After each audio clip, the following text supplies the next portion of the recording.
Session জট নিরসন সহ 4 দফা দাবিতে বিভাগে তালা দিয়ে অবস্থান কর্মসূচি পালন করছেন রাজশাহী বিশ্ববিদ্যালয়ের গণযোগাযোগ ও সাংবাদিকতা বিভাগের শিক্ষার্থীরা। 250-টিরও বেশি ডিজাইন অপশন নিয়ে ওয়ালটন স্মার্ট ফ্রিজ, বোঝে আপনার প্রয়োজন। মঙ্গলবার সকালে বিভাগে তালা ঝুলিয়ে দেন তারা। পরে বিভাগের সামনে অবস্থান নিয়ে 4 দফা দাবি নিয়ে আন্দোলন করতে থাকেন।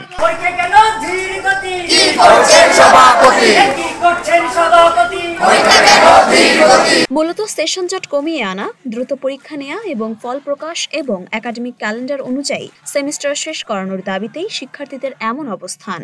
আন্দোলনরত শিক্ষার্থীরা জানান, তাদের একটা সেমিস্টার শেষ করতেই 12 মাস চলে যায়, ফলে সবার মধ্যেই তৈরি হচ্ছে হতাশা।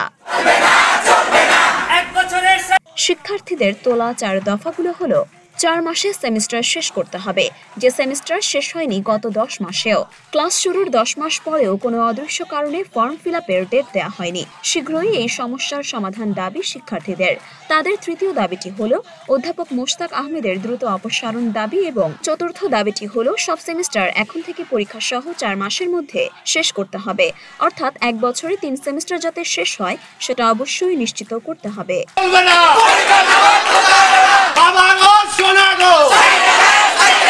প্রসঙ্গত, গত 22 সেপ্টেম্বর বিভাগের সভাপতির কাছে 4 দফা দাবি দিয়ে 2 দিনের আলটিমেটাম দেন শিক্ষার্থীরা। তবে তাদের দাবি মেনে না নেওয়ায় অবস্থান কর্মসূচি পালন করছেন তারা। মরিয়ম মিম, ঢাকা পোস্ট।